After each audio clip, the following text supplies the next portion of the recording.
Saya melihat Aceng itu secara umum ada di dalam konflik sosial.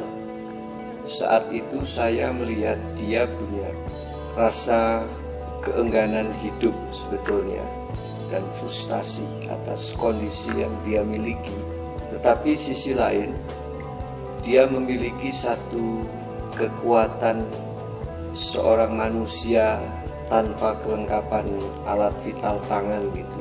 Keduanya dengan semangat dan keterampilan yang Tuhan berikan kepada yang bersangkutan, yang bisa ditunjukkan dengan kebiasaan orang yang memiliki kelengkapan tubuh. Bagi seorang yang memiliki kelengkapan tubuh, yang dilakukan Aceng hal biasa.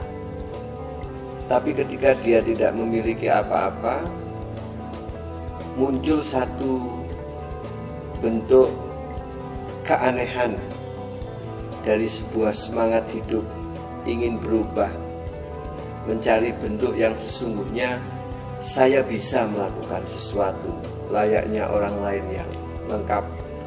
Dari situ kemudian saya mencoba mengeksplor di dalam satu banner tulisan, kalau tidak salah ingat itu ada 3 seri, yang kemudian mungkin tulisan ini ketika dia baca menimbulkan satu beban di satu sisi, tetapi menimbulkan semangat pada sisi yang lain, sampai kemudian dia secara atraktif pada awalnya bisa melakukan banyak hal seperti main gitar.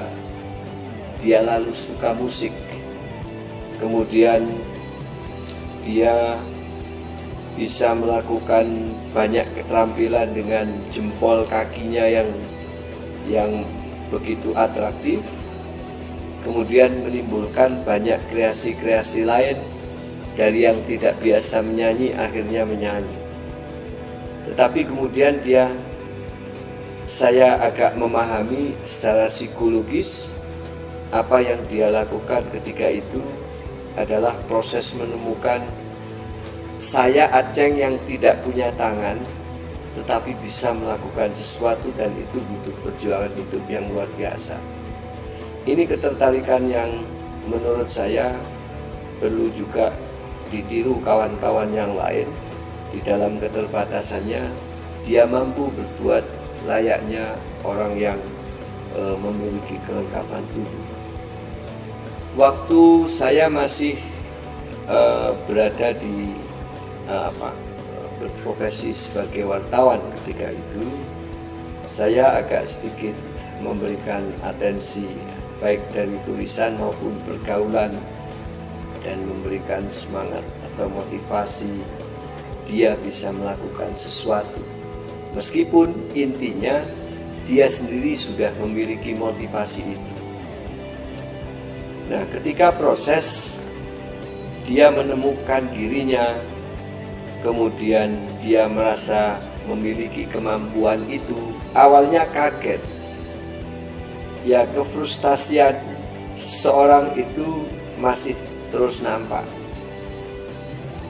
Kalau saya boleh berterus terang, dulu dia hidup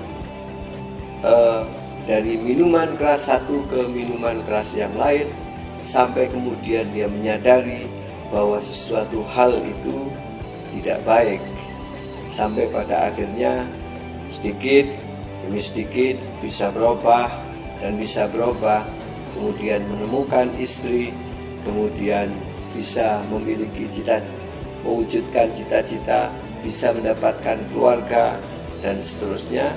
Ini yang harus kita berikan satu kesempatan agar dia bisa hidup dengan baik. Bahwa kemudian yang bersangkutan secara ekonomi masih harus kita carikan bentuk apapun. Dia punya istri, punya anak, dan ini bagian yang harus ditanggung jawabi dia. Dan kita, kawan-kawan yang ada, saya, kemudian banyak kawan yang lain, ingin bagaimana secara ekonomi Aceng itu bisa mendapatkan dengan wajar.